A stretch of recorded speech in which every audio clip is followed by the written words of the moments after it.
The convoy died in under 4 seconds. First came the pressure wave, superheated air that turns sand into glass. Then the sound, a concussive crack that rewrote silence into something permanent. 3 vehicles. 2 burned to frames. The third flipped into a drainage ditch like a discarded toy. Nobody recovered from Vehicle 2. That night, the radio crackled at 2:17. Static. Then, almost, a voice. Drone footage from the ambush site?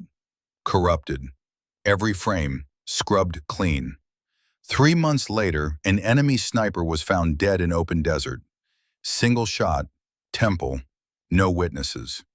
Master Sergeant Daniel Carter studied the entry wound for a long time. "That's not a ghost," he said quietly. "That's my captain."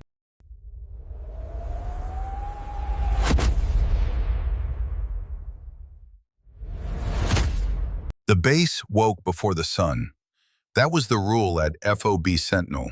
You beat the heat, or the heat buried you.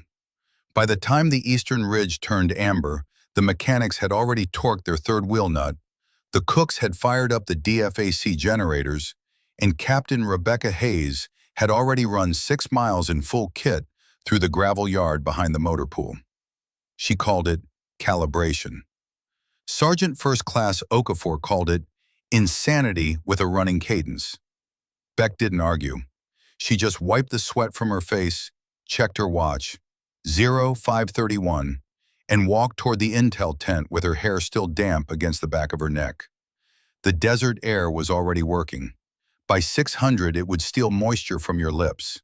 By 1100, it would steal your judgment.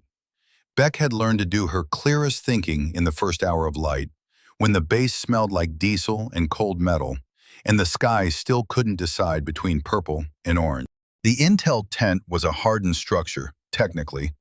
Reinforced walls, blackout curtains, 2 cipher locks on the door, but it still sweated in summer and groaned in wind, and the map table in the center had one leg propped up on a folded MRE box because nobody had bothered to find a proper shim in 6 months. Beck didn't mind. She'd worked in worse. She spread the overnight SIGINT printouts across the table and began sorting. By source, by confidence rating, by geographic relevance to their current operational picture. The Special Operations Task Force she was attached to was running a grid clearance operation across 3 sectors. Her job was to make the puzzle legible, to find the shape underneath the noise. This morning, the noise had a pattern. 3 separate reports, different sources, different collection methods, but each one referenced the same thing: a supply convoy that had been hit 17 kilometers south of FOB Sentinel 6 weeks ago. Enemy forces had known the route, known the timing, known the vehicle intervals. That kind of knowledge didn't come from observation. It came from inside. Beck circled the grid reference on the map with a red marker. Then she sat back and stared at it. "You're going to stare a hole through that map." Master Sergeant Daniel Carter stepped through the tent flap with 2 mugs of coffee, one of which he set on the table in front of her without ceremony. He was a big man, mid-50s, with the specific kind of stillness that combat experience builds over decades. Not calm exactly, but managed. Like a pressure vessel that had been tested so many times, it no longer needed to announce its capacity. He had been with Special Forces for 30 years. Desert Storm, Bosnia, Iraq, 2 tours in Afghanistan. He wore his rank with the ease of a man who had stopped caring about it long ago and started caring only about outcomes. "I'm thinking," Beck said.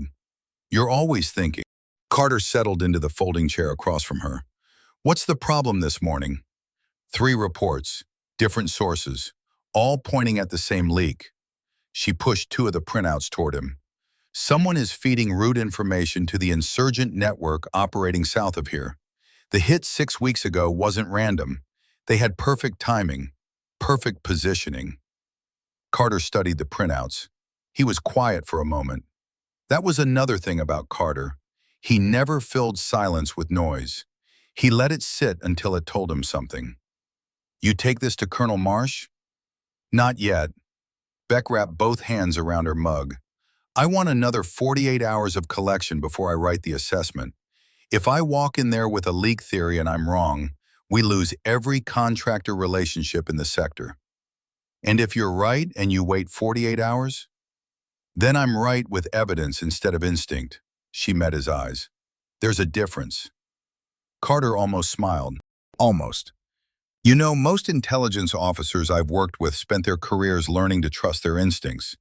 You spent yours building the case for why instincts are insufficient. Because instincts get people killed when the map is wrong. He looked at her for a moment, then nodded once. It wasn't agreement exactly, it was acknowledgement, the specific kind a man gives when he recognizes that someone younger than him has thought harder about something than he has. Fine, he said, 48 hours, but you loop me in before you go to Marsh. Always do. She meant it. In 8 months working alongside Carter, Beck had never once bypassed him on anything that mattered. Not because protocol required it, she technically outranked him in the task force structure, but because Carter's judgment had earned her trust the old-fashioned way, slowly, through accumulated correctness. Outside, the base was fully awake now. She could hear vehicles cycling, the distant crack of the shooting range running a zeroing exercise, someone operating a jackhammer on the new blast wall section near the east perimeter. FOB Sentinel in the morning was noise organized into purpose. Beck went back to her map.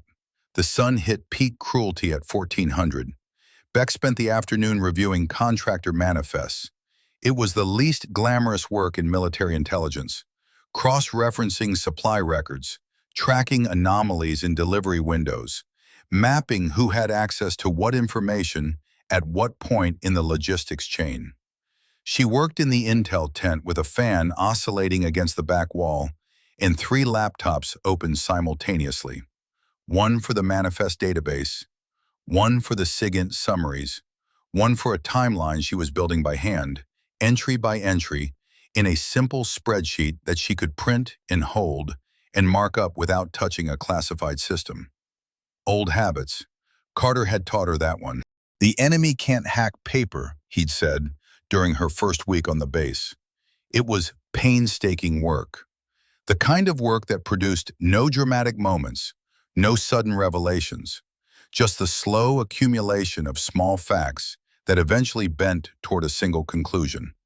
By 1600, she had something. The supply manifest for the southern sector, the one that governed convoy routing, timing windows, and vehicle load allocation, was accessed by 12 people. Of those 12, 4 had read access only. 8 had full modification rights. Of the 8, 6 had been on base during every anomalous incident in the past 4 months. 2 had not. One of those 2 was Captain Rita Solano from the finance office, who had been on emergency medical leave in Germany for 3 of the 4 months in question. The other was Major Dennis Harlow. Beck pulled Harlow's file. Logistics officer, 44 years old, 12 years of service, assigned to FOB Sentinel 14 months ago. His efficiency reports were clean, not exceptional, just clean, the kind written by officers who understood that visibility was a form of protection. He managed supply chain operations for the entire sector, fuel allocation, ammunition resupply, food contracts, maintenance parts. He controlled manifest access. He controlled the audit system that flagged discrepancies in manifest access. He controlled the system that would flag him. Beck sat very still. It wasn't proof. It wasn't even close to proof. It was a gap in a record that could mean 100 different things. But she felt the shape of it now, the way an analyst feels when the noise stops being random and starts being organized. She closed the Harlow file, opened a new document, began to write. Preliminary assessment, possible internal compromise. Source, manifest access anomaly. Confidence, low. Recommend surveillance expansion. She stared at it. Low confidence felt dishonest. But high confidence without hard evidence was how people's careers ended. Or worse, how they ended operations that took months to build. Low confidence it was. She saved the document, encrypted it, and locked the laptop. Then she went to find Carter. Carter was where he usually was when he wasn't required to be anywhere official, working with his hands on something that didn't require his rank. Today it was a vehicle tire.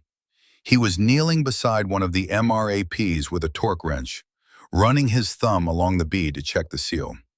The motor pool at 1730 was still hot, radiating heat from both the sun and the parked vehicles, and Carter had his sleeves rolled to the elbows with the careful methodicalness of a man who did not rush anything. Beck sat on an empty equipment crate nearby. "Harlow," she said. Carter didn't look up. "Say more." "Major Dennis Harlow, logistics. He controls the manifest access and the audit system that checks manifest access.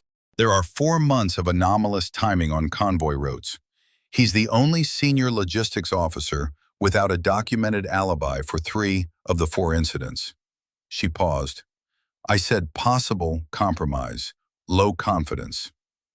Carter set down the torque wrench. He picked up a rag and wiped his hands slowly, finger by finger, the way he did everything, with complete attention. Then he sat back on his heels and looked at her. "Harlow's been here 14 months, he said. "Longer than most of the staff. He runs resupply for the whole sector." "I know. If you're wrong, you crater a man's career and destabilize every contractor relationship in 600 square kilometers." "I know. And if you're right, then someone has been selling our convoy routes for at least 4 months, and people have been dying for it." She met his eyes. "I know what the stakes are on both sides, Sergeant." Carter nodded.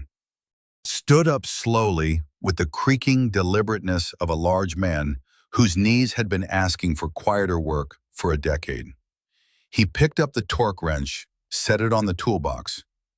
"Don't take it to Marsh yet," he said. "That's what I was going to say. Expand the surveillance quietly. Pull Harlow's comms history through channels that don't go through the logistics S4 office. And Beck," he looked at her directly, "don't write this down anywhere that touches his system. Already encrypted, offline." He almost smiled again. 48 hours, he said.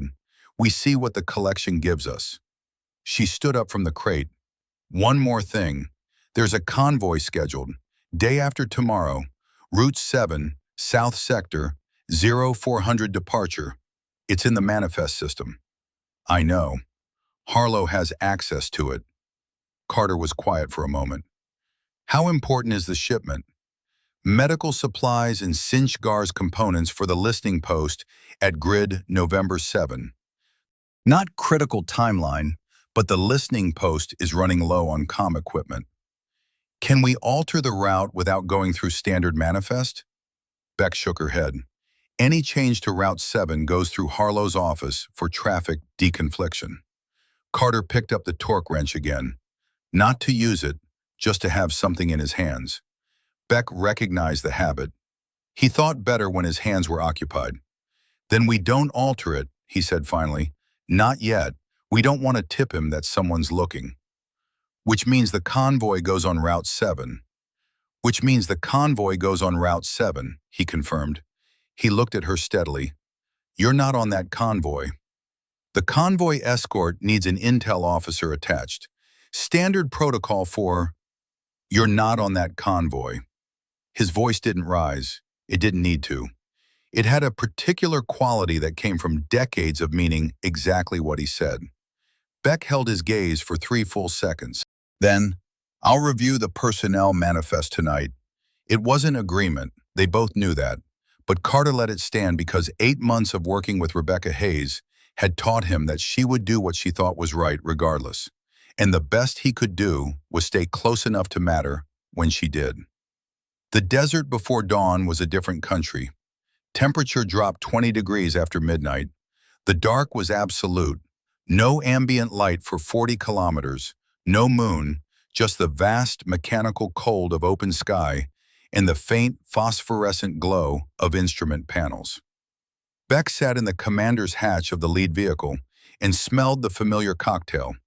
Diesel exhaust, gun oil, the particular mineral dryness of desert air before heat reactivated it. She had gone to marsh, not with the Harlow assessment, that was still too thin, but with a different argument. The convoy route had anomalies in its intelligence picture, and having an intel officer forward with the element would allow real-time threat assessment. It was logical. It was the kind of request colonels approve without much thought because it sounded procedurally correct. Marsh had approved it. Carter had found out at 0300 and said nothing. Just appeared at the vehicle staging area and checked Beck's kit personally. Her radio, her plate carrier, her medical kit, with the focused silence of a man who had decided that arguing was less useful than preparation. "Carter," she said quietly as he cinched her radio pouch. "Don't," he said. She didn't. The convoy was 3 vehicles. A lead MRAP, a supply truck with the medical and communications equipment, and a trail MRAP for security.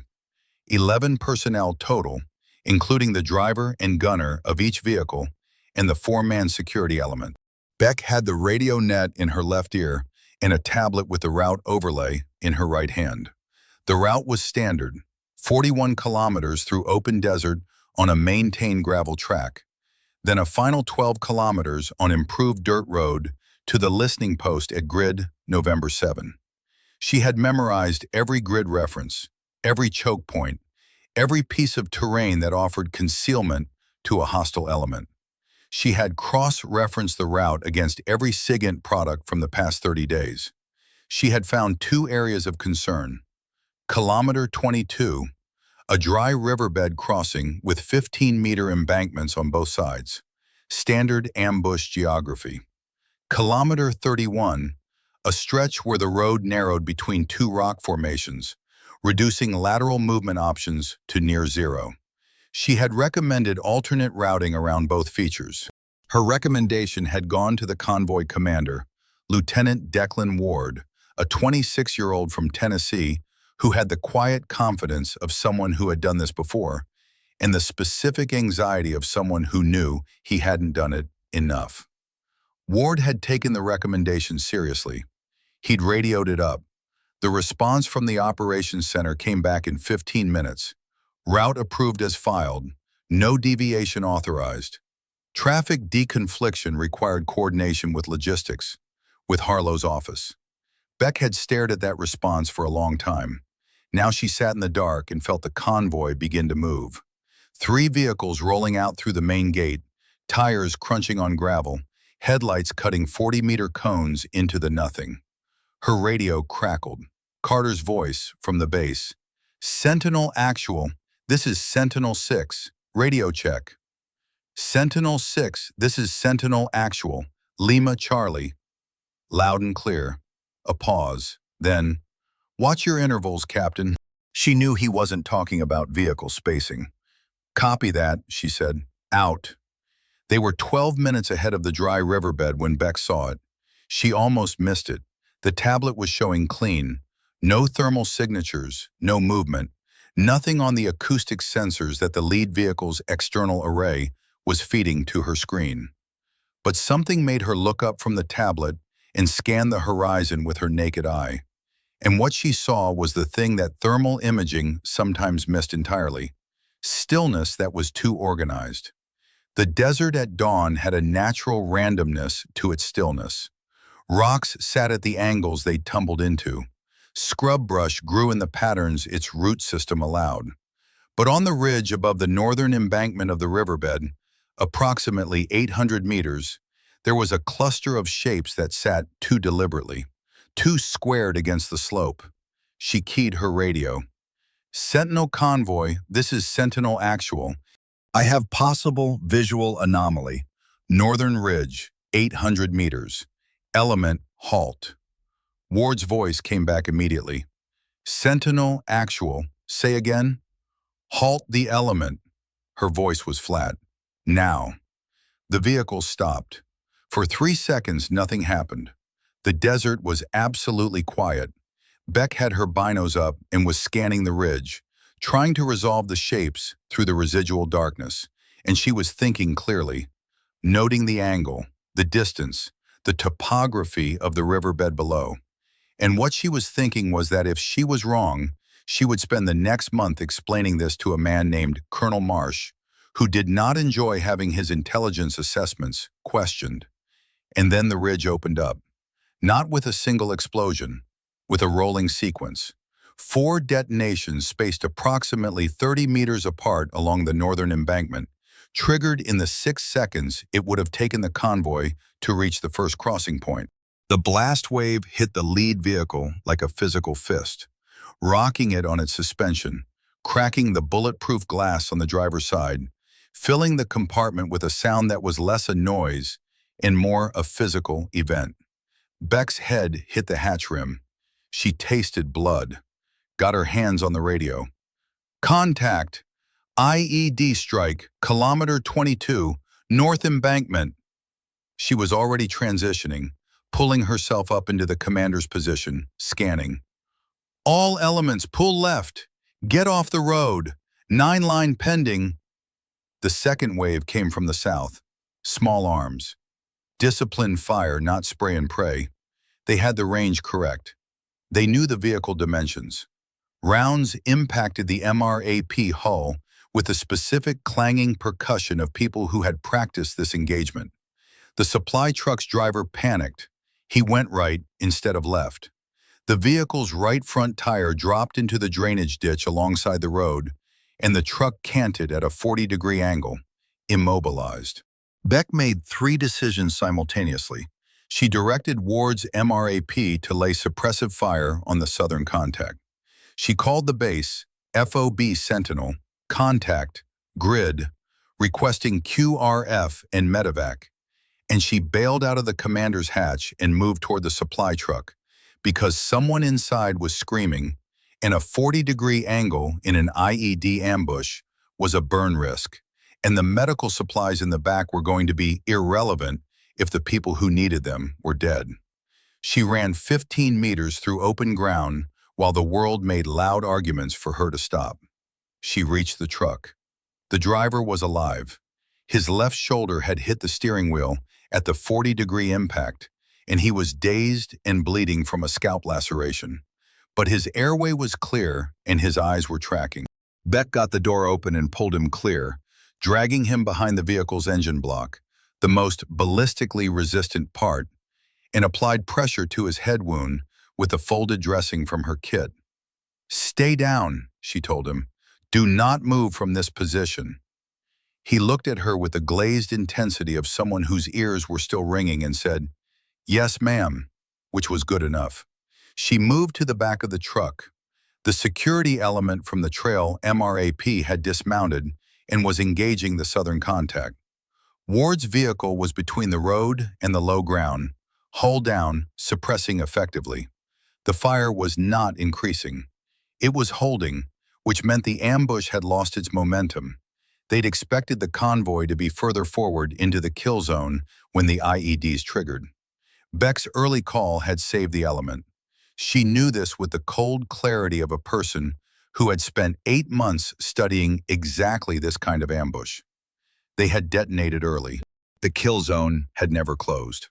She spent the next 6 minutes at the back of the supply truck, pulling the medical cases clear of the tilted cargo, passing them down to the security element's medic, maintaining radio contact with Ward. The QRF was 13 minutes out. The southern contact was retreating. Their engagement window had closed, and they were professionals enough to know it. At minute 7, the shooting stopped. The desert went quiet again with the specific totality of aftermath. The silence of things that had been loud for too long. Beck sat against the truck's rear wheel and breathed for a moment. Her head still hurt from the hatch rim. She felt the back of her skull with 2 fingers and came away with damp, small laceration, not serious. She keyed her radio to report status to the base. The radio produced static. She tried again. Static. She checked the handset. Operational, green light, battery solid. The radio was working, the net was not. Something was jamming the tactical frequency. In the same instant she understood this, she heard movement to her north. Not retreating movement, Approaching movement. She raised her M4. The second element had been waiting. They hit the supply truck from the north ravine, the embankment that the IEDs had already cleared of friendly forces, the angle that Ward's MRAP couldn't see from its hull-down position, the approach route that had been selected by someone who understood exactly how an American QRF would orient its vehicles. 3 men, moving fast. They weren't after the supplies. They were after the intel officer. Beck processed this in the 2 seconds she had before they reached the truck. The specific targeting, flanking the supply vehicle, moving toward her position, bypassing the security element, was too deliberate. This wasn't a secondary assault element grabbing opportunistically. Someone had briefed them. She engaged. First man at 12 meters. She put 2 rounds center mass, and he went down hard. The second man was already returning fire, and she moved. Not back but forward, inside his angle, using the truck as cover for a single step that changed his shot geometry. She hit him twice and kept moving, going prone behind the forward wheel well, and the third man had already changed direction, pulling back toward the ravine. She tracked him. She didn't fire, because she wanted him to go. She wanted him to make it back to wherever he'd come from, carrying the message that the intel officer was still alive, and still armed, and had not broken contact. The third man disappeared into the ravine. Beck held her position for 10 seconds. Then she became aware of 3 things in rapid succession. Her radio was still dead. The QRF was still coming. She could feel the vibration of fast-moving vehicles through the ground. And the supply truck above her was groaning. The angle of the tilt was increasing, the weight distribution shifting as cargo settled. She got clear of the truck. She was standing in the open, M4 up, scanning the ravine, when the truck's lateral shift reached its tipping point. The vehicle came over slowly, almost gently, rolling off the road edge and down the embankment in a controlled collapse that kicked up a wall of dust and sand. When the dust settled, Beck was standing in the middle of the road, alone. The comms were still dead. The QRF was close. 2 minutes, she estimated, based on the vibration. Ward's MRAP was 60 meters south, crew occupied with the security elements wounded. And the ravine was empty.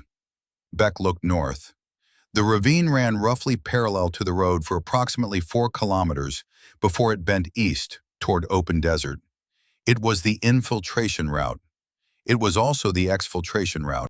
And somewhere in it were the men who had briefed a secondary element to specifically target her. She had 45 seconds before the QRF arrived. She looked south at Ward's vehicle. She looked north at the ravine. She went north, not recklessly, with the specific calculated logic of an intelligence officer who understood that the opportunity to follow a compromised element back to its source would not present itself again, and that the QRF's arrival would make the ravine impassable within minutes as vehicles secured the area. She went fast and low, into the dark of the ravine, because Rebecca Hayes had weighed the math and decided that the mission was worth more than the extraction. She was right. She was also, in 6 minutes, completely alone in the eastern Syrian desert, with a rifle, 2 magazines, a field medical kit, and the beginning of a plan. The QRF found the truck, the security element, the 2 bodies, the driver with his head wound. They did not find the captain. The convoy helmet cam footage, reviewed 3 hours later at FOB Sentinel, showed Captain Rebecca Hayes moving north from the truck on foot. Then a shape at the ravine entrance, unclear, distorted by dust. Then nothing. The file flagged as corrupted. The timestamp 0531. The official report took 72 hours to finalize. Captain Rebecca Ann Hayes, U.S. Army, Military Intelligence. Attached Special Operations Task Force, Eastern Syria. Status: missing in action. Circumstances: hostile contact, grid Romeo Kilo 22, 0531 local. Body not recovered. Search operations concluded. Case transferred to JPAC for ongoing assessment. Colonel Richard Marsh signed it at 1400 on a Tuesday. He was a careful man who did not enjoy uncertainty, and the report's language reflected that. Every sentence hedged, every conclusion provisional. The word deceased did not appear. The word dead did not appear. But MIA in a combat zone, body unrecovered, 4 days after hostile contact, with the search area expanded to 11 square kilometers and yielding nothing. Everyone who read the report understood what it meant. Carter read it twice. Then he folded it in quarters and put it in his left breast pocket. He carried it there for the next 4 months. The first week was procedural. Notifications. Personal effects inventory. The task force continued its operations because operations did not pause for grief. Not in this environment, not with this mission. Carter ran his advisory duties with the same methodical precision he always had, briefing the SF team leaders in the morning, reviewing operational reports in the afternoon, conducting after-action reviews with the quiet thoroughness that had made him indispensable to 4 different commands over 30 years. At night, he pulled Beck's supply manifest analysis from the encrypted drive she'd given him. He read it every night, not because he expected new information to emerge from the same document. He read it because it was the last clear thinking Beck had committed to paper, and reading it helped him remember that she had been right. The shape she'd seen in the manifest data, the gap where Harlow's access logs should have raised flags and didn't, was real. He could see it now with fresh eyes, 2 weeks removed from her preliminary assessment. She had been right about Harlow. And because she had been right, she was gone. That was the equation Carter could not stop running. The ambush at kilometer 22 had not been random. The secondary element had been specifically positioned to intercept an intel officer, the one person in the convoy who had been building a case against the man who controlled their route information. Someone had decided that Rebecca Hayes needed to disappear before her 48-hour collection window closed. Carter began his own investigation carefully, very carefully, using only channels that bypassed the logistics S4 office entirely. He started with the man's finances. The base had always had its sounds. The generators ran on a cycle, a low harmonic that FOB Sentinel personnel stopped hearing after about 2 weeks, the way you stop hearing traffic near a busy road. The DFAC opened at 0530 and closed at 2000 and produced a smell of industrial cooking that drifted across the eastern third of the base, regardless of wind direction. The shooting range ran zeroing exercises every Tuesday and Thursday morning. Vehicles departed and returned through the main gate with the regularity of a tide. These were the sounds of a functioning base. They had a rhythm. Personnel who had been at Sentinel long enough could tell you the time of day from ambient noise alone. The new sound started on day 19. Private First Class Marcus Webb noticed it first. Webb was 22 years old, from rural Montana, and had the particular listening sensitivity of someone who grew up in a place where sounds meant things, where a shift in wind announced weather, and a branch crack at 0300 announced something else entirely. He was pulling gate guard duty on the north perimeter, a 4-hour rotation, 0100 to 0500, when the radio on the guard post crackled. Not a transmission, not static in the usual sense. Something between the two. It lasted approximately 4 seconds. Then silence. Webb noted it in the guard log. 0217. Encrypted channel. Possible equipment malfunction. Duration approximately 4 seconds. No message content discernible. He mentioned it to his squad leader, Sergeant Torres, the next morning. Torres told him old equipment crackled, didn't mean anything, and to stop worrying about ghosts. Webb stopped talking about it, but he listened for it the next night, and the night after that. 217, same channel, every time. He didn't say anything to Torres. He started paying attention to who else had noticed. Specialist Diana Reyes was the one who gave it a name.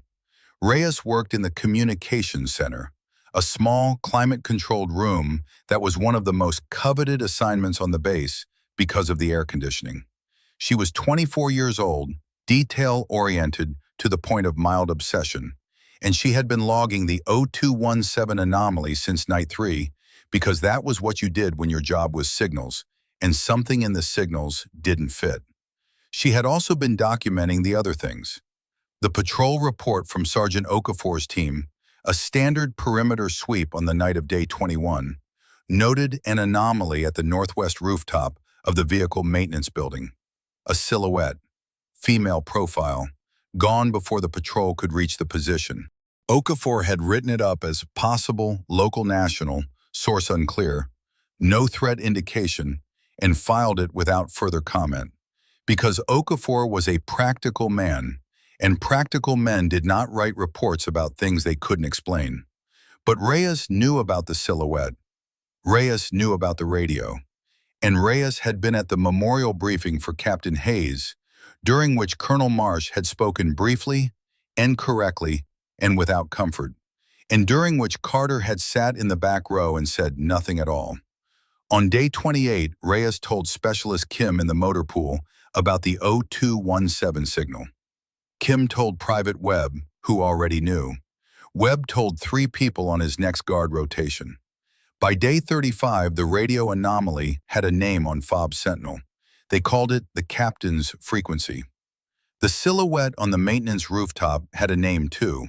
They called her the ghost. Carter heard about it from Sergeant Torres on day 38. Torres came to him because Carter had been Beck's closest colleague on the base, and Torres was the kind of NCO who understood that pastoral care sometimes flowed upward as well as down. "You hearing this ghost stuff, Sergeant Major?" Torres asked. Carter looked at him without expression. "I hear things. It's affecting the younger soldiers. Webb's squad is running gate guard like they expect to see something. 2 guys from Motor Pool are requesting reassignment to the DFAC rotation. They say the north perimeter makes them nervous at night." "Nervous how?" Torres hesitated. "They think she's still out there." Carter was quiet for a moment. "Captain Hayes was killed in action on Route 7, he said. "The official report is clear. Anyone propagating alternative narratives is wasting energy that belongs on the mission." Torres nodded. "Yes, Sergeant Major." "That said," Carter looked at him steadily, "the 0217 signal, who's logging it?" Torres blinked. "Reyes, in the comms center. Why?" "I want copies of her logs sent to me directly. Don't tell her why. Just have her forward them through the intel section on my authority." Torres left without asking further questions, because 30 years had taught Carter's subordinates that further questions were rarely worth the return. Carter sat alone in his quarters that night and read through Reyes's signal logs for the 3rd time. The anomaly had appeared 29 times in 38 nights. Always 0217, always the same encrypted channel, duration between 3 and 6 seconds, content indiscernible. He knew that channel. It was the task force's secondary emergency frequency, the one used for personnel in extremis who couldn't reach the primary net. It had been last used operationally 8 months ago. Beck had known that channel. He had taught it to her himself. He put the logs down. He pressed both hands flat on the table and looked at them for a long time. Then he opened the encrypted drive and went back to the manifest analysis. He typed a single addition at the bottom of the document. Day 38. Signal activity consistent with known protocol. Assessment, not equipment malfunction. He encrypted it again, closed the drive, went to sleep. The financial records required a contact Carter hadn't used in 11 years. Special Agent Donna Kimura worked counterintelligence out of the DIA office in Stuttgart. Carter had served with her husband in Bosnia, which meant she took his calls without going through her supervisor first. He explained what he had, not the Beck situation, just the manifest anomaly in Harlow's position in the audit chain, and she listened without interrupting, which was why he'd always respected her. "You want me to pull financial disclosure without a formal referral," she said. "I want you to tell me if there's anything in the publicly available records worth a formal referral." That's a nice distinction. I've had 30 years to get my distinctions right. 2 days later, she called back. She spoke for 4 minutes. Carter took notes on paper using a shorthand he'd developed over decades that existed nowhere in any field manual. What she told him was this: Major Dennis Harlow had filed for Chapter 13 bankruptcy protection 3 years ago. The filing had been dismissed 18 months later, not because his financial situation improved through his salary, but because the debt-to-income ratio had corrected itself through sources not identified in his public record. His lifestyle at FOB Sentinel, reasonable, professional, nothing flagrant, was nonetheless slightly inconsistent with the housing and vehicle costs his wife maintained stateside on his behalf. Nothing illegal, nothing provable, a gap in the shape of money. Carter recognized the shape. "Thank you," he said. "Carter," her voice shifted slightly, "whatever you're building, build it clean. You know what happens when these things get messy." "I know." "And Danny," she rarely used his first name, "is this about the Hayes woman?" He paused one beat too long. "I'll be in touch." He spent the next week doing 3 things simultaneously: running his advisory duties without variation. Any change in behavior or pattern would be noticed by exactly the person he was watching. Building a secondary financial picture of Harlow's operations, using only open-source records that couldn't be traced through the logistics system, and monitoring the 0217 signals with Reyes's logs, looking for variation. On day 44, the signal changed. It was 3 seconds long, but this time, at the end of the static, there was a pattern. Not words. A rhythmic interruption. 3 short, 3 long, 2 short. It lasted half a second, then was gone. Carter had been a Special Forces communications sergeant for the first 6 years of his career. He had not used Morse code in 22 years. He decoded it in 40 seconds. BE, his initials. Her initials. He sat in the dark for a very long time. She had eaten canned chickpeas for 11 days. The supply truck's cargo had not been entirely medical. Standard practice on FOB Sentinel convoys was to use available space for mail, personal packages, and supplementary rations when primary cargo left room. The truck had been carrying 4 cases of MRE components, not full meals, just the accessory packs and individual items that got separated in supply distribution, along with the medical equipment and communications gear. When Beck had pulled the medical cases from the tilted truck, she had also, with the methodical efficiency of someone who had already decided she was going alone into the desert, pulled 2 of the ration accessory cases and 1 case of water purification tablets. She had taken 11 seconds to make that decision. She did not regret them. The ravine ran east for 2 kilometers by her pace count, before it widened into a shallow basin with a dry stream bed and 3 acacia trees that had no business surviving in this environment, but had apparently decided to anyway. The basin had overhead concealment from aerial observation, good sight lines in 3 directions, and a rock shelf on the north side that offered shade from 1,000 to 1,600 hours. It became her base of operations for the first week. She had her M4, 2 magazines, 40 rounds, the field medical kit, her encrypted radio, and the tablet. The tablet had lost its cellular connection within 2 kilometers of the road, but its stored maps remained accessible, and Beck had the survey data for the sector memorized in the specific depth that intelligence officers develop when they brief the same terrain for 8 months. She knew where she was. She knew approximately where they were. The 3rd man from the ravine had gone northeast. She had tracked his movement by sound for 300 meters, then by disturbed soil and boot impressions in the patches of silty ground between rock surfaces. The trail led toward a feature on her stored map labeled simply ruins, the remains of a pre-war agricultural structure approximately 7 kilometers from her position. She had not followed immediately.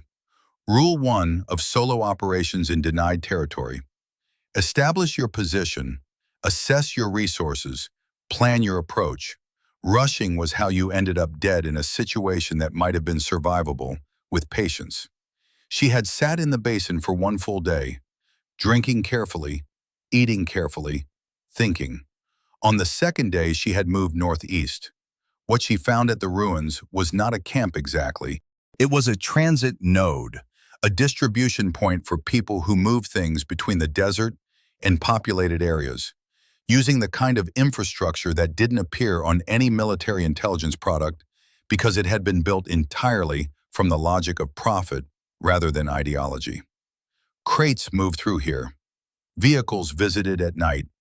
The soil around the structure showed tracks from at least 3 different tire types, with frequencies suggesting bi-weekly resupply. Beck spent 4 days watching it from a concealed position 340 meters to the southwest. She slept in 90-minute intervals. She ate 1 MRE accessory pack per day. She drank exactly the amount of water that prevented incapacitation. On day 6 of her observation, she saw the face she recognized. The man was not Harlow. She had not expected Harlow, an American logistics officer showing up at a black market transit node in the Syrian desert, would be the kind of operational security failure that got networks burned and people arrested. What she had expected was a cutout, an intermediary, someone who existed at the precise distance from Harlow that provided plausible deniability. What she saw was a Syrian national she recognized from a source file, a mid-level broker in the regional contraband network, fuel, weapons components, communication equipment. His file code was Anchor 3. He had been assessed as a possible recruitment target 6 months ago. Assessment suspended when the source who'd identified him was assessed as unreliable. Beck lay in her hide and watched Anchor 3 supervise the transfer of 4 crates from a pickup truck to the interior of the ruins. She watched 2 other men with him. She noted their equipment, their communication discipline, their movement patterns. She had no camera. She committed everything to memory. On day 8, Anchor 3 left. She followed him for 2 kilometers, confirmed his direction of travel toward a road junction that appeared on her map as a secondary route running north-south through the sector. She went back to the ruins. On day 10, she entered the structure. It took her 40 minutes to search it thoroughly. She found 3 positions with signs of regular habitation, a cache of approximately what she estimated as $60,000 in mixed currency, a satellite phone with its SIM card removed, and a shipping manifest written in Arabic on the back of a contractor invoice. The contractor invoice was from a logistics support company operating in support of U.S. military forces in the eastern Syria sector. The invoice number matched the Sentinel supply chain format. She had seen enough of those formats in 8 months to recognize the structure. The alphanumeric prefix, the date encoding, the sector identifier. She photographed the invoice with her tablet's camera. She had 11% battery remaining on the tablet. She used 9 of those 11% on photographs. She left the ruins. She went back to her basin. She sat down and looked at the photographs she had taken. The invoice was time-stamped 4 days before the Route 7 ambush. It bore a digital authorization signature from a logistics officer's system access credential. She didn't need to run the credential through a database. She had spent enough time with the manifest system to recognize the credential format. She had specifically noted Harlow's credential structure when she'd been building her preliminary assessment. Beck sat in the Syrian desert with 2% battery on her tablet and absolute certainty. She also had no way to transmit the evidence without compromising her position or exhausting her remaining resources.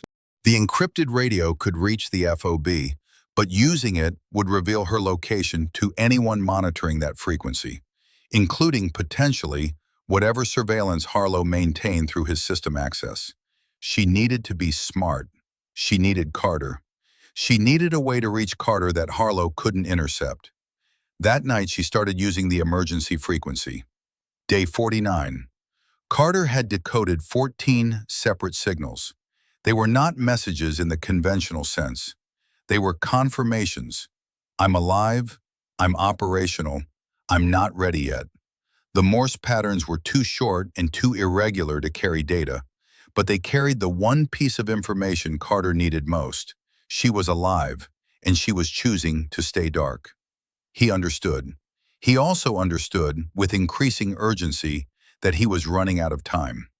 The formal investigation into the Route 7 ambush had produced a conclusion. IED strike, hostile engagement, personnel casualty, no evidence of operational compromise. The investigation had looked at the ambush itself, but not at the route information that had enabled it. That thread had never been pulled. The investigation had not known to pull it. Carter was the only person on FOB Sentinel who knew to pull it, and he had been deliberately not pulling it because pulling it officially would expose the investigation to Harlow's visibility through the audit system. But on day 49, something changed. A new convoy was scheduled. Route 7 again, different segment, further south, a resupply mission for a different listening post. 12 personnel. The manifest had been filed and approved through standard channels, through Harlow's channels. Carter looked at the manifest and felt the specific cold weight of a decision that had no good options. Option 1, he revealed what he knew. Yet to Marsh, laid out the financial anomaly, the manifest access pattern, the ambush correlation, initiated a formal investigation. Harlow's system access was suspended or monitored, the convoy route was altered, the operation was safe. But a formal investigation would surface Beck's signals. Any competent counterintelligence investigation would find the 0217 logs and trace them. Beck's location would be compromised before she was ready. Her evidence, whatever she had, wherever she was, would be at risk. And if Harlow's network had any visibility into formal investigation procedures, they'd have warning. Option 2, he stayed silent. He let the convoy go. He continued his quiet investigation and waited for Beck to surface on her own terms. And if the convoy got hit, 12 more people paid the price for his patience. Carter sat in his quarters at 2300 and looked at the report he'd written, the financial anomaly, the manifest correlation, his assessment of Beck's signals. 11 pages encrypted, stored on an offline drive. He thought about Beck in the desert. He thought about the convoy manifest with 12 names on it. He made his decision. He went to see Major Harlow, not officially, at 23:30 when the base had cycled down to night operations. He knocked on Harlow's quarters door, not the office, the quarters. And when Harlow opened it in a t-shirt and cargo shorts, Carter said very quietly, "The convoy route needs to change." Harlow blinked. "Excuse me?" Route 7 south. The convoy manifested for day after tomorrow. Carter kept his voice neutral, kept his eyes flat. "There's a threat indicator on that route. I want it changed." Harlow looked at him for a moment. Something moved behind his eyes. "That goes through my office for traffic deconfliction. You know that." "I do know that. I'm telling you informally first, as a courtesy, so you can get the paperwork started." Harlow studied him. Carter was very good at being unreadable. 30 years of work in environments where being readable got people killed. "I'll look at the traffic picture tomorrow morning," Harlow said finally. "Thank you, Major." Carter walked away. He did not go to his quarters. He went to the comm center, using his authority to override the night shift protocol, and spent 45 minutes with Reyes's equipment, making a copy of the 0217 signal logs on physical media. He put the physical media in an envelope. He addressed it to Special Agent Donna Kimura, DIA Stuttgart. He marked it personal correspondence. He would mail it in the morning through the postal system, which did not route through Harlow's network. And if Harlow changed the convoy route for the right reasons, Carter would say nothing. And if Harlow changed the convoy route and the new route got hit, well, then they'd have something harder than a gap in a financial record. He was betting 12 people's safety on a man's fear of exposure being greater than his commitment to the network. It was a cold calculation. Carter made it with the cold precision of someone who had been making cold calculations for 30 years and had learned that the alternative, warm, impulsive, emotionally satisfying action, usually got more people killed in the end. He was right about Harlow. The convoy route was changed at 7:30 the next morning. Carter noted the time, noted the new route, said nothing. That night, 0217, the radio crackled. This time the Morse was longer. Carter decoded it in his quarters, working slowly, triple-checking each element. Anchor 3, ruins, invoice, ready when you are. He read it 4 times. Then he wrote a single line at the bottom of his investigation notes. Day 50. She's not a ghost. She's been working. Month 2 in the desert had changed her in specific ways. Her body had adapted.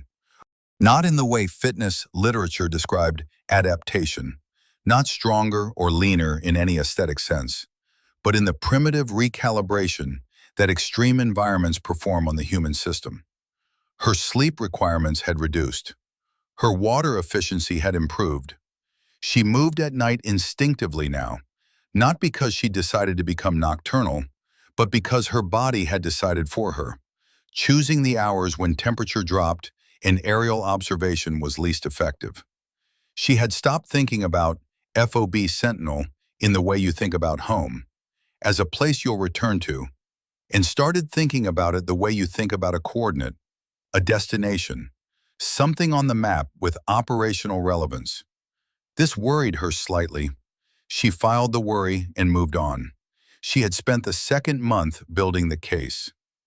Anchor 3 made contact with the ruins node every 11 to 14 days. Beck had now observed 4 visits. She had tracked his vehicle route to a secondary staging area 12 kilometers north, a livestock compound that served as the network's local storage facility. She had photographed everything she could with her tablet, rationing the battery that she recharged from a small solar panel she'd stripped from a derelict agricultural pump she found in the 3rd week. The solar panel produced about 40% of the tablet's charging capacity, enough for 1 to 2 hours of use per day. She used every minute. The case she was building had 3 components. First, the invoice linking Harlow's credentials to a specific supply chain transaction that had moved equipment components, Sinsgar's parts, among other items, through the ruins node and into the regional black market. The irony that she'd been transporting the very equipment that had been sold out from under her unit was not lost on her. Second, a timeline. She had reconstructed from memory and from observation the sequence of events across the past 4 months. The ambush, the financial pattern, the network structure, the transit schedule. It was not courtroom quality evidence, but it was enough to direct a real investigation to the right places. Third, Anchor 3's identity, vehicle registration, route pattern, and the staging compound's location. Enough for a targeted operation.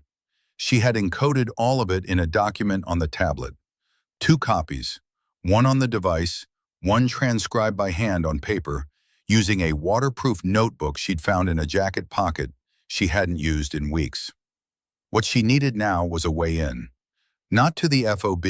Getting back to the FOB was the easy part, relatively speaking. She could walk 11 kilometers to the road and flag down any coalition vehicle. She'd be at Sentinel in 2 hours. But she couldn't walk in with her evidence and hand it to the intelligence section, because the intelligence section's data systems were accessible through Harlow's audit chain. The moment her evidence entered the system, Harlow would know what it contained and how much it implicated him. She needed Carter. She needed him physically, with a data transfer device that didn't touch the Sentinel network, and she needed him to understand the approach without her being able to brief him directly. The Morse signals were too slow for this. She needed a different channel. She thought about it for 2 days. Then she thought about the sniper. The enemy sniper had been operating in the sector for 6 weeks. He was good, patient, professional, working from hide sites that displayed genuine tactical understanding. He had wounded 2 coalition personnel and disrupted 3 patrol routes. The SF team had run multiple counter-sniper operations without result. He was considered a significant threat. Beck had been watching him for 3 days. She had found his pattern by accident, stumbled across a hide site during one of her night movements, recognized the disciplined trash discipline of a careful operator, almost nothing, and what little there was carefully buried. She'd backtracked his approach route and found his next likely position by reading the terrain the way Carter had taught her. Where would I put a man if I wanted coverage of that road, that time of day, with this wind? She found him at his position on day 3 of observation. He did not know she was there. She spent 6 hours thinking about what she was about to do and why. Not because she was uncertain about the tactical decision, she was not, but because she understood that this action would be the first visible evidence of her existence in 68 days, and it needed to communicate something specific. It needed to communicate to Carter that she was operational. It needed to communicate to Harlow that something had changed. At 11:47 hours, from a distance of 310 meters, using her M4 on a rest she'd constructed from her field pack in Iraq, Captain Rebecca Hayes shot the enemy sniper with the kind of clean precision that comes from 8 months of training with a man who believed in getting things right. She was gone from the position in 45 seconds. When the SF team found the body 3 hours later, they found something else as well. Scratched into the rock shelf where the shooter had been, S6, Anchor 3, Ruins 0200D +4. Sergeant 6, Carter's radio call sign. The Ruins, 0200, 4 days from now. Carter got the report at 19:30 that evening. He read the field sketch of the scratch marks twice. Then he folded the report precisely in quarters, put it in his breast pocket alongside the original KIA notification, and went to his quarters. He sat at his desk for a long time. He took out his encrypted drive. He opened the investigation file. He read through everything she had sent via Morse, everything he had built independently, and the final message decoded from this afternoon's event. She was ready. He had 4 days to decide how to play the approach. He would go. That was never in question. The only question was what he brought with him and what happened after. He opened a new document. He began to plan. Outside, the base moved through its evening routine. Generators hummed. The DFAC closed. The first rotation of night guards took their posts. At 0217, without anyone on the base quite understanding why, several people found themselves listening to the radio frequency that had become part of Sentinel's mythology. No signal came that night. She was already moving. Private First Class Marcus Webb stopped sleeping. Not entirely. He still went horizontal for 4 or 5 hours. But the sleep that came was shallow and interrupted, broken at the edges by a particular kind of watchfulness that was becoming endemic among the younger soldiers at FOB Sentinel. Webb was 22 years old and had been in country 7 months, which was long enough to have learned how things normally felt at this base, how the night sounds organized themselves, what belonged and what didn't. Something didn't belong. It wasn't supernatural, he told himself. He was not a man who believed in ghosts in the theological sense. He was from Montana, Presbyterian upbringing, practical orientation. But the mind does not require theology to produce conviction. Sometimes conviction builds itself from smaller material, from the accumulation of small things that individually explain themselves and collectively refuse to. The radio at 0217, the silhouette on the maintenance roof, the dead sniper nobody could explain. The way Sergeant Torres had told him to stop worrying about ghosts, but then had personally visited Carter the next day. Webb began doing something that would have concerned his squad leader. He started watching Carter. Not confrontationally, not with any particular agenda, just the careful observation of a young soldier who had grown up tracking animals through landscape and understood that the most informative data point in any environment was the behavior of the creature who knew the terrain best. Carter ate the same breakfast every morning, ran 3 miles at 0545, conducted his advisory briefings from 0730 to 1130. In the afternoons, he did one of several things: maintenance work in the motor pool, administrative work in the intel section, meetings with the SF team leaders, standard.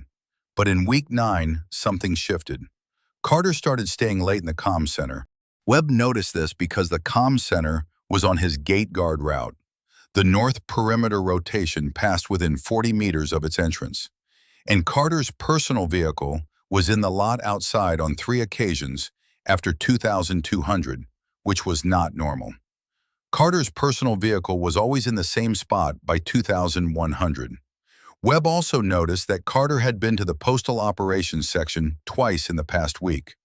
Not unusual in isolation, but unusual for Carter specifically because Webb had watched Carter's routines for 2 months and could not recall seeing him at Postal Ops once in all that time. He did not know what to do with this information. He held it carefully, the way you hold something fragile that you haven't quite identified yet.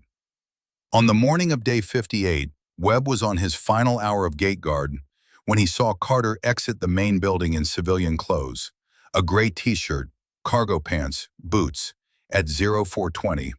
Not a uniform, not a duty assignment. Carter walked to his vehicle, sat in it for 10 minutes without starting it, then drove slowly out through the east gate on a logged personal recreation pass. Webb noted the time, noted the direction. He told no one. But that evening, at the barracks, he overheard 2 soldiers from the motor pool talking about the dead sniper. The specific signature of the shot, how it matched the training standard that Captain Hayes had been known for enforcing with her elements. He lay on his bunk and looked at the ceiling. He did not believe in ghosts. He was beginning, however, to believe in Captain Hayes. She had not stopped moving. Night 1, after carving the message, she crossed 7 kilometers of open desert, moving by stars and the internal compass that had become reliable somewhere in month 2. She needed to relocate. The hide site near the sniper's position was now a known location, visited by SF personnel, potentially under observation. She moved north and east toward the staging compound she'd been watching. Not to approach it, not yet, but to establish a new observation position in terrain she already knew. The compound was quiet. 1 vehicle present. No unusual activity. She cached in a rock formation 280 meters out and spent day 2 sleeping in 4-hour intervals and thinking through the approach to the ruins meeting. The problem with the ruins meeting was geometry. The ruins were 7 kilometers from FOB Sentinel, close enough that Harlow's network might have surveillance on them, particularly if her sniper action had triggered any kind of threat reassessment. If she walked into that meeting without a fallback, and Harlow's people were watching, she'd be handing them everything. She needed to control the approach. She spent the daylight hours of day 2 studying her stored satellite imagery of the ruins area, building a mental map of sightlines and approach vectors. She identified 3 positions that offered observation of the ruins from outside the likely surveillance envelope. At 0130 on day 3, 90 minutes before the scheduled meeting, she would occupy the furthest observation position. She would watch the ruins for 30 minutes before moving. If she identified anything that didn't fit, vehicles, personnel, changed structure, she would abort. Carter would wait an hour. If she didn't come, he would go back. He was smart enough to understand that. If the area was clean, she would move to the second position and observe for another 15 minutes.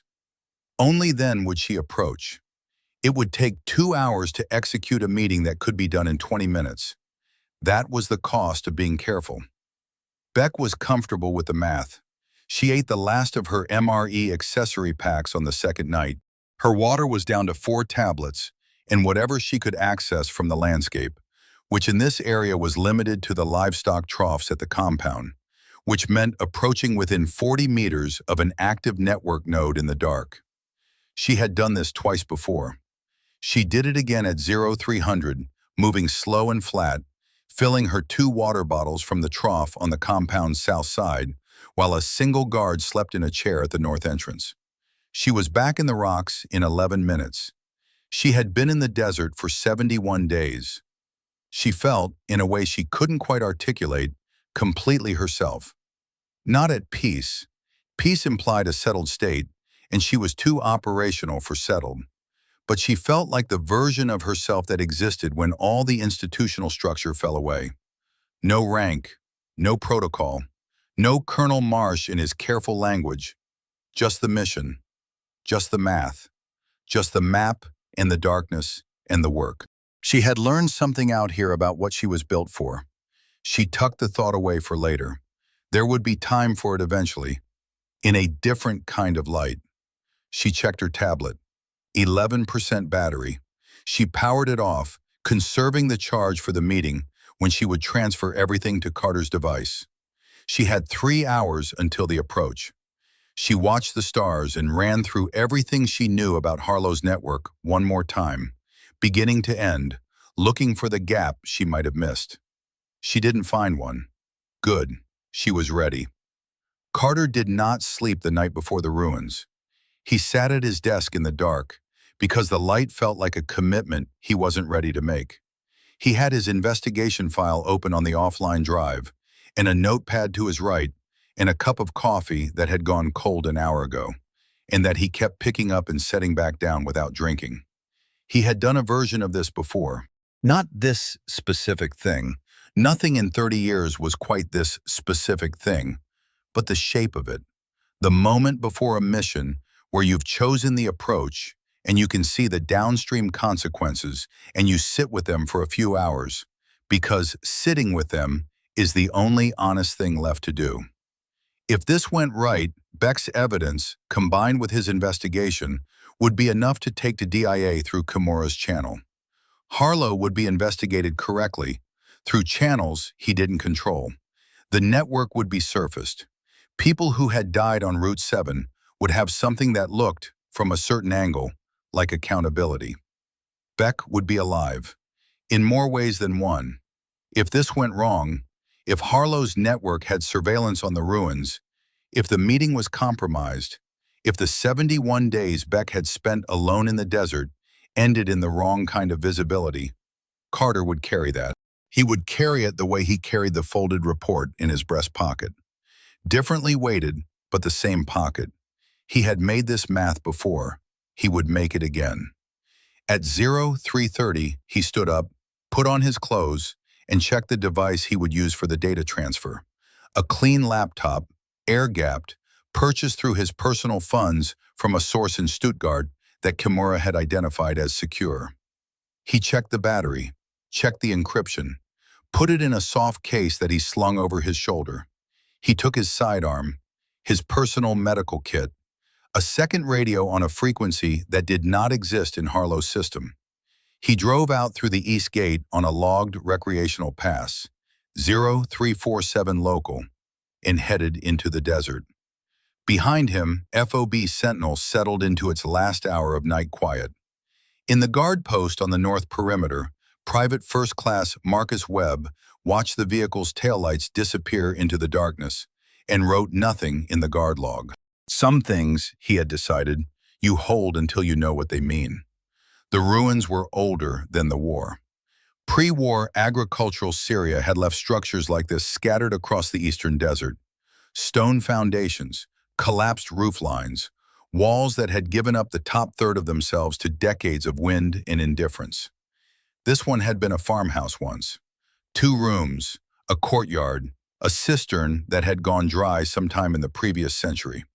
The desert had been working on it ever since, filling the courtyard with silt, softening the stone edges, returning the whole thing slowly to the landscape. Beck reached her first observation position at 0147, a rock outcropping 380 meters southwest, offering a clean sightline to the ruins' courtyard entrance and the approach tracks from the north. She went flat and watched. The desert at 0147 was cold in the way that surprised people who only knew it during the day. Temperature had dropped to 9 degrees Celsius. Her breath was visible. She had her M4 beside her and her tablet in her left hand, powered off, and she counted seconds in her head the way she always did when she needed to stay still. Not by rushing the numbers, but by making each one complete before moving to the next. At 0217, she allowed herself to scan the full 360. Nothing. No vehicles at the north track. No movement on the south approach. The ruins sat in the darkness exactly as ruins should sit. Empty, patient, indifferent to everything that moved around them. She waited 12 more minutes. Then she moved to the second position, a shallow depression 190 meters west of the courtyard entrance. Slower now, staying low, checking her foot placement on the loose stone. She spent 15 minutes there, still nothing. At 0244, she approached the ruins. She came in from the south, through the broken section of the east wall, because it was the approach that had the most cover and the least sight angle from the north track. Her boots were quiet on the silt floor. She moved through the first room, roofless, open to the stars, and into the doorway of the second. Carter was there. He was sitting against the interior wall with his back to stone, and his sidearm on his knee, and a soft case on the ground beside him. And when Beck stepped through the doorway, he did not raise the weapon or speak. He just looked at her for a long moment in the darkness. She looked back. 72 days. She was thinner. Her face had the particular sharpness of someone who has spent a long time in an environment that doesn't accommodate anything unnecessary. There was a scar along her left jawline that hadn't been there before. Healed now, pale against her skin, the kind left by stone or metal at velocity. Her kit was worn past the point of function and held together with improvised repairs she'd made with whatever was available. Her eyes were absolutely clear. "Sergeant," she said. "Captain." His voice was steady. He holstered the weapon and stood up slowly. "You look like the desert tried to keep you." "It did." She moved into the room and crouched beside the soft case. "What did you bring?" "Clean laptop, air-gapped. Kimura's encryption standard." He opened the case, powered up the device. "DIA Stuttgart is waiting for the package. I mail the drive tomorrow. Physical courier, cleared channel. Not digital transmission. Not digital. Nothing touches a network until it's in Stuttgart." She pulled the tablet from her kit. 2% battery. She powered it on, worked fast, transferring the files to the laptop via direct cable. The photographs, the timeline document, the network analysis, the invoice images. While the transfer ran, she read aloud from the waterproof notebook, her voice low and even, and Carter typed supplementary notes into a separate document. Her verbal account, the observation data that hadn't fit on the tablet, the specifics of Anchor 3's pattern and the compound's location, and the transit schedule she'd reconstructed across 10 weeks of watching. It took 41 minutes. When it was done, she powered off the tablet. The battery was at 0. She would not need it again. Carter looked at what they had assembled on the screen. He read through it carefully, scrolling slowly, the way he read everything, with complete attention, letting each piece settle before moving to the next. Beck sat against the opposite wall and drank from his water bottle. He'd brought 2 liters, which was the most thoughtful thing anyone had done for her in 72 days, and watched him read. "It's enough," he said finally. "It's more than enough," she said. "The invoice alone ties him to the network. Everything else is depth. Kimura can work with this." He looked at her. "What do you need?" 3 more days." He was quiet. "There's one more node," she said, "the staging compound. Anchor 3 makes his next visit in 3 days, based on the pattern I've been tracking. If we move on Harlow before then, the compound goes dark and we lose the network above him. If we wait 3 days, we get the whole chain. 3 days is a long time to be in the desert." I've been here 72. 3 more isn't the variable that concerns me. Carter looked at her steadily. What is the variable that concerns you? Harlow. She set the water bottle down. You went to see him. About the convoy route. Carter didn't react. He was too experienced to react to the things that surprised him. How do you know that? Because the convoy was rerouted and the new route didn't get hit. The only person who could reroute it through proper channels was Harlow, which means either someone told him to reroute it or someone scared him into it. She looked at him. I know you, Sergeant. He was quiet for a moment. He doesn't know I have the financial picture. I gave him a threat indicator, vague enough to be plausible, specific enough to move him. He's running scared. Scared men make mistakes, but they also make moves. She leaned her head back against the wall. If he has any surveillance on this area, we need to know before the compound visit. He doesn't. Carter said it with certainty. I've been watching his system access for 3 weeks through a back-channel Kimura setup. He's been quieter since I went to see him. Less access, not more. Meaning he's worried. Meaning he's worried. Beck was quiet for a moment. The ruins settled around them. A faint creak of stressed stone somewhere above. The barely audible hiss of wind through a crack in the east wall. Outside, the desert was doing what it always did at this hour. Being enormous and cold and absolute. 3 days, she said again. Carter nodded once. 3 days. Then I come back here with a vehicle and we drive to Sentinel together. Not together. She looked at him. You go back now. You mail the drive. You run your routines exactly as you have for 72 days.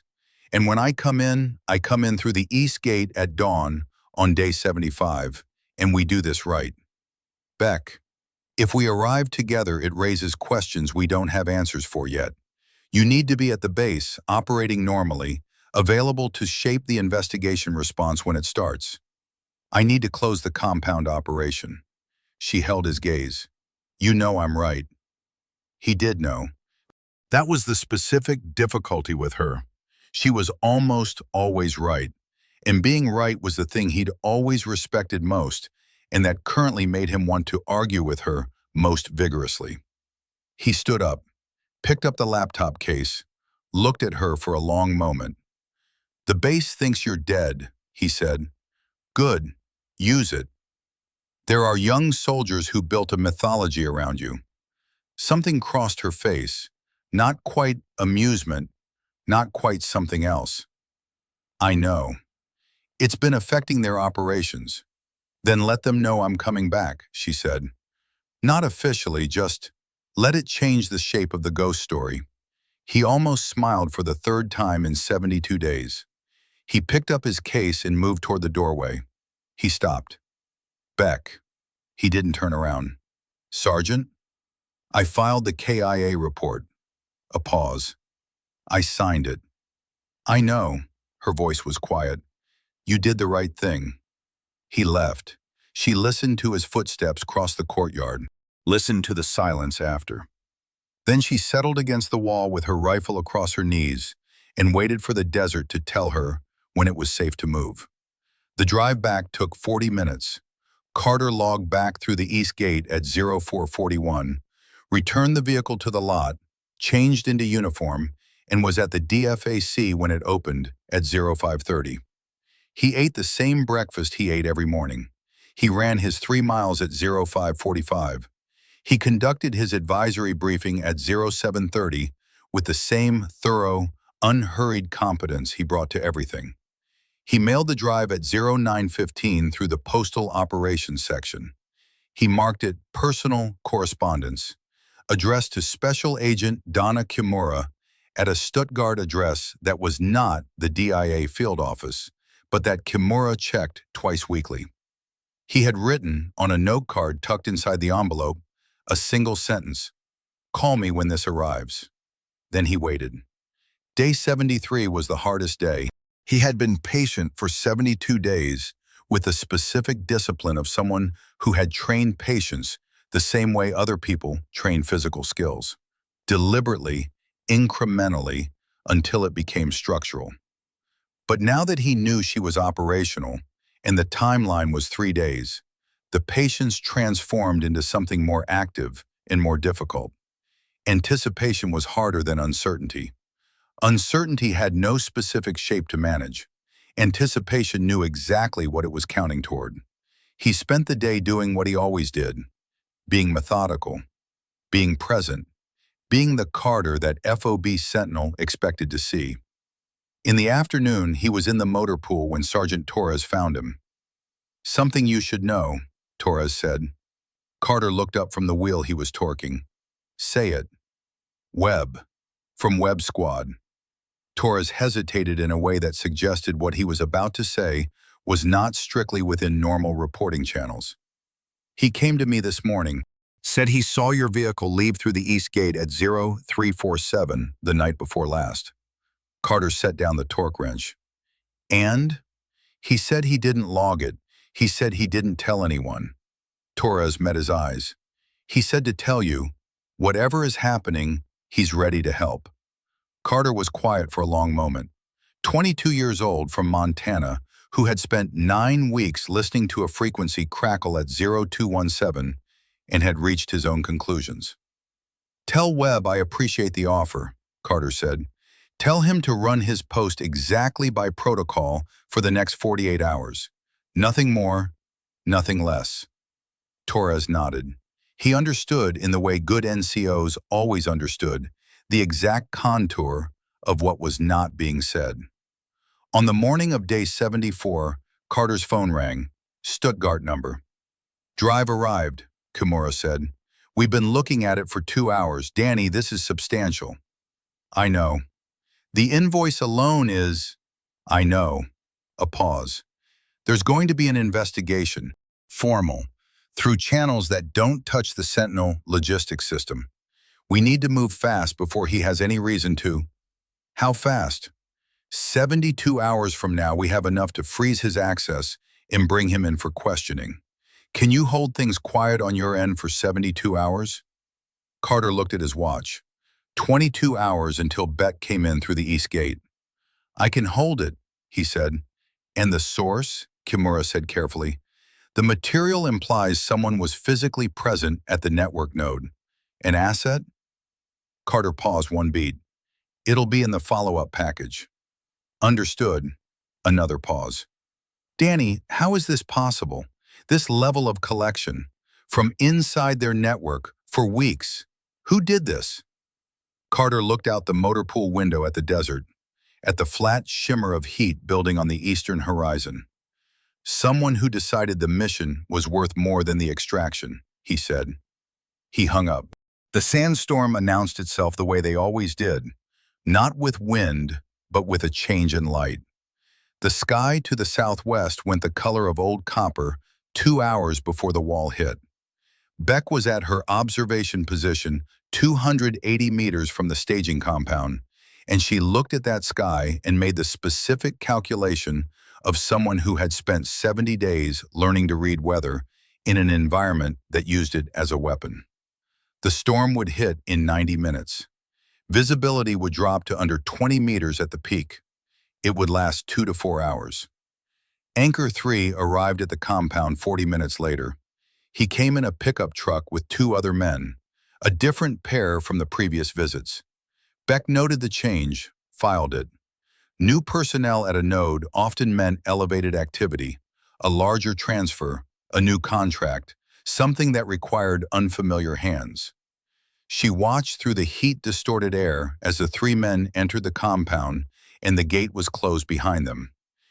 Inside, a transaction she couldn't see, equipment she couldn't catalog from this distance. She didn't need to see it. What she needed was for Anchor 3 to leave the compound carrying whatever he was collecting, samples, documentation, payment, and to be photographed in the act. She had a working camera. She had a position. She had the storm coming. What she hadn't planned for was the vehicle that arrived 20 minutes after Anchor 3. A second pickup. Syrian plates, different format from Anchor 3's vehicle. 3 men, all armed. They didn't announce themselves at the gate.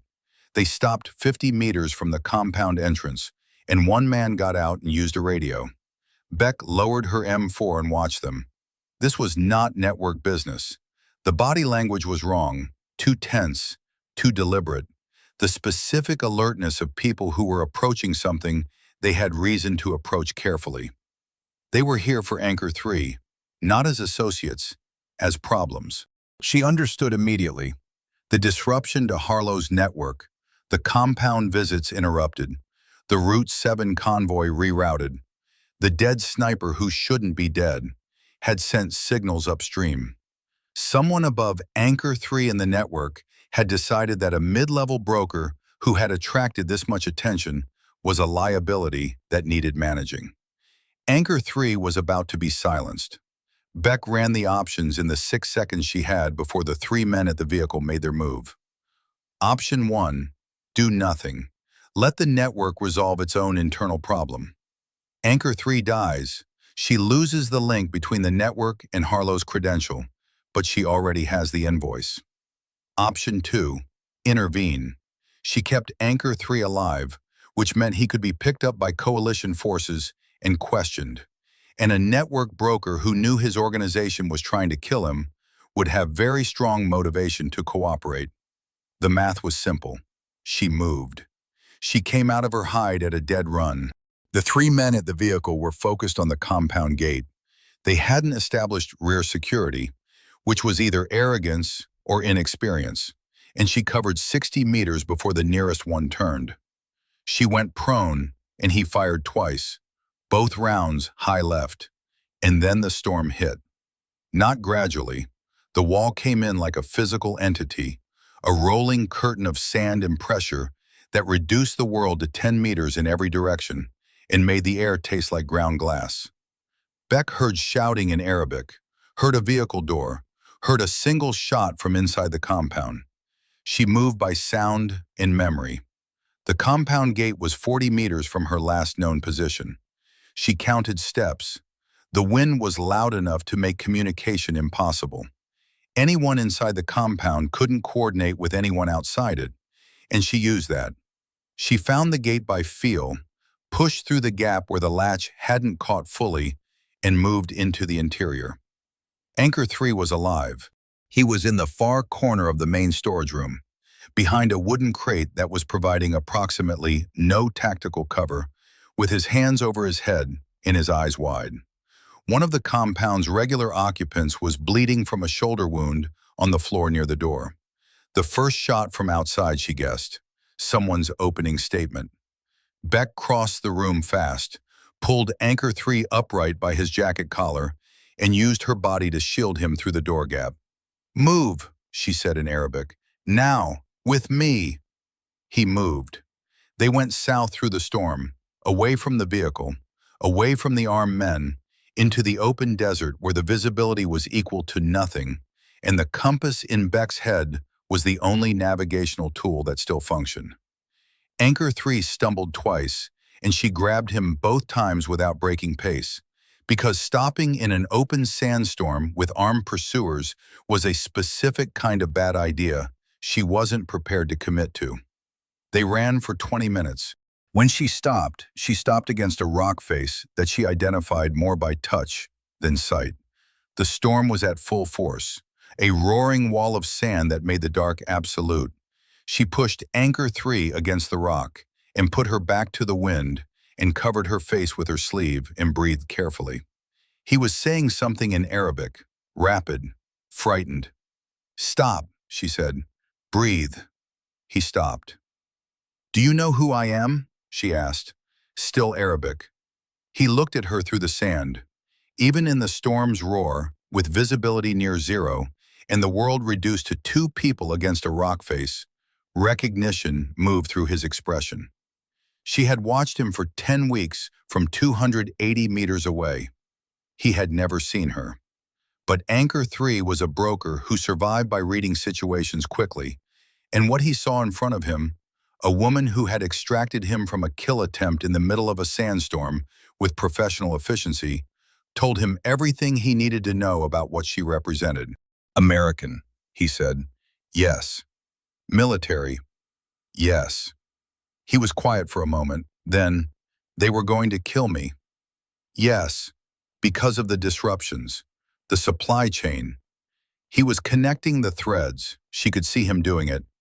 Someone is investigating. Someone already has the evidence, she said, including your transit manifest and the invoice from your American contact. He went very still. The invoice already exists, she said. It was photographed. It's in Stuttgart right now being reviewed by counterintelligence officers. She let that land. What I don't have yet is your testimony about how the network operates above you. Who else is involved? Where the money moves after it leaves your hands. He looked at her for a long time. She could see him calculating. The same math she'd been running for 72 days. The math of bad options and less bad options, and what you do when your network has already decided to clean you up. If I talk to you, he said, then you're a source, not a target. Protection?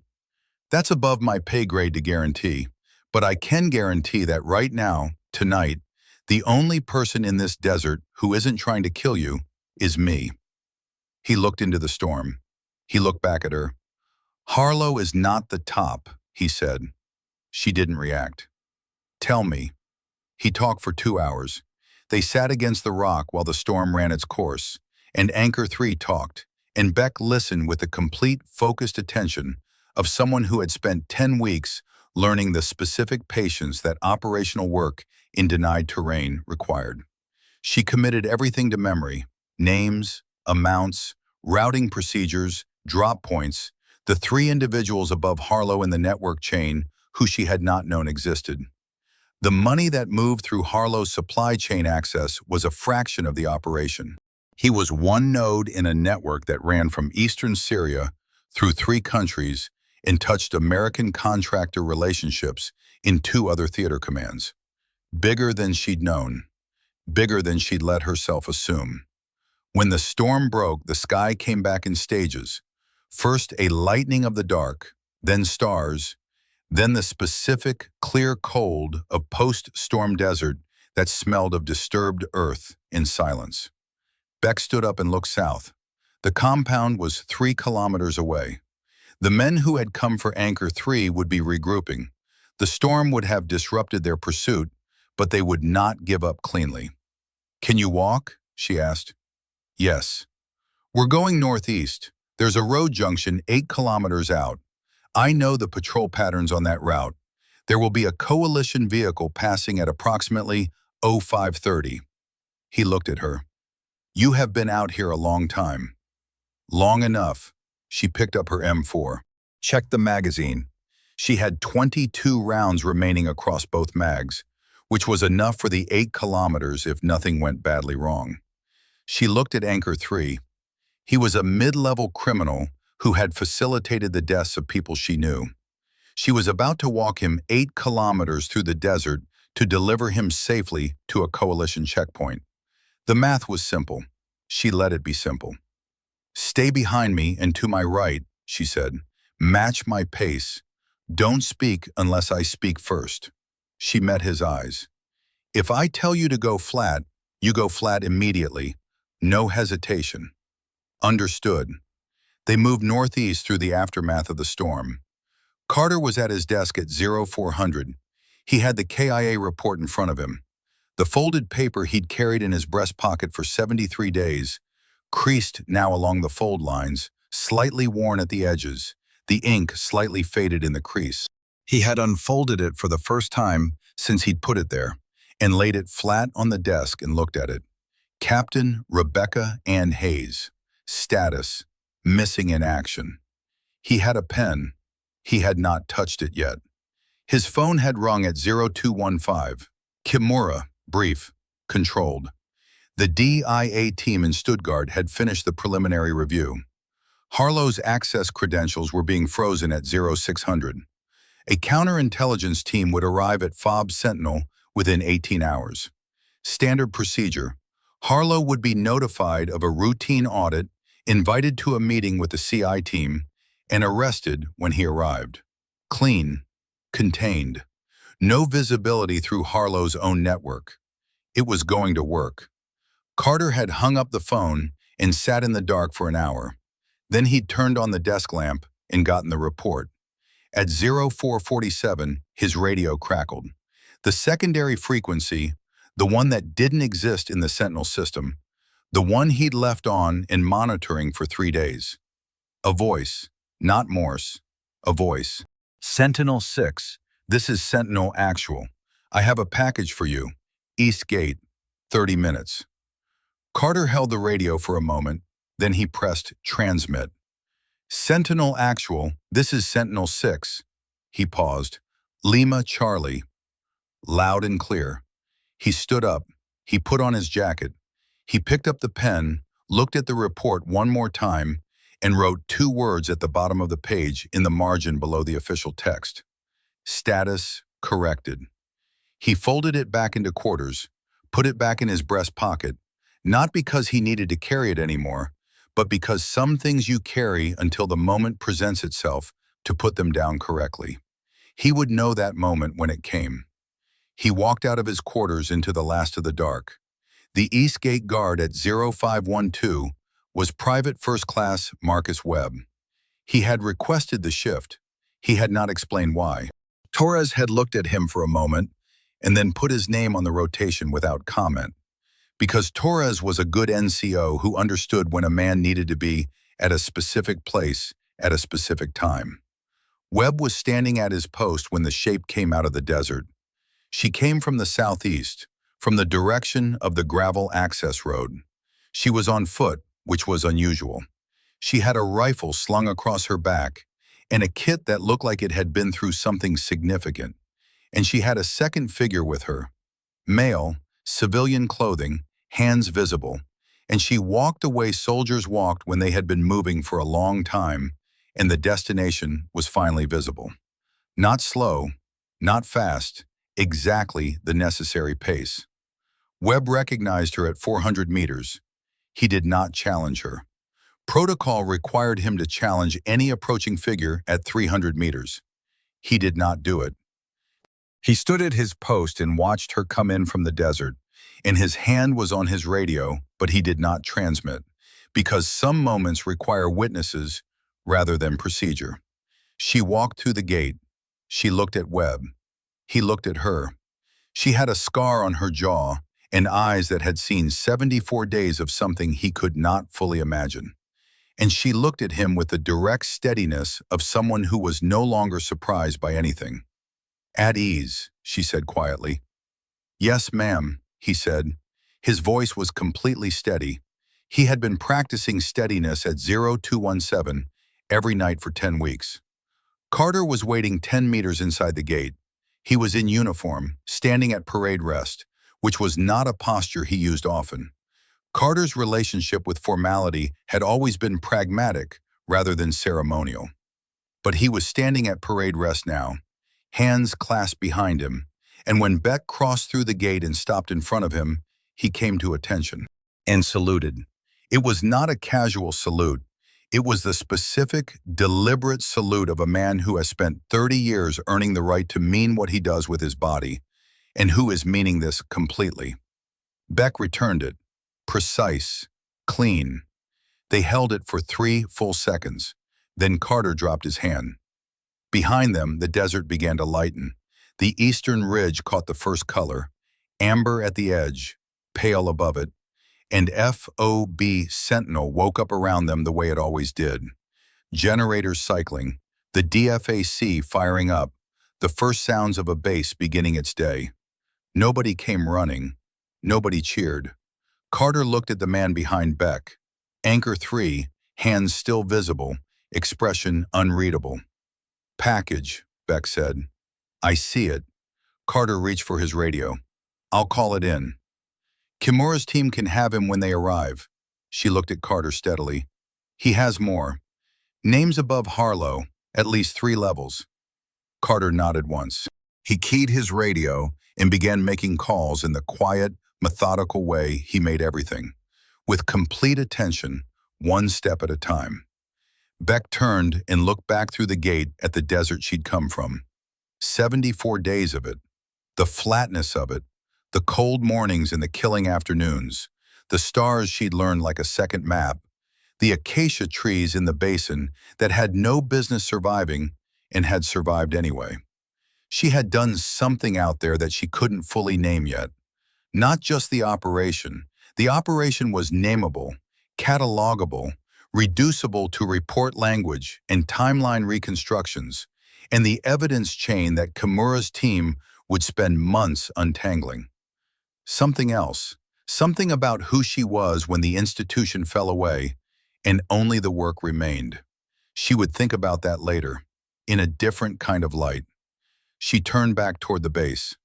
The CI team arrived by helicopter at 0930. They were 4 people, 2 DIA agents, 1 JAG officer, 1 civilian analyst from an office whose name was not on the helicopter's manifest. They set up in a conference room that was normally used for task force briefings, and they worked with the focused efficiency of people who had been given a complete evidence package and needed only to execute the procedure. Harlow was notified of a routine logistics audit at 1000. He arrived at 10:15, in uniform, with the careful composure of a man who had been worried for 6 weeks and had decided that the best response to worry was meticulous normality. He sat down across from the DIA agents and said good morning.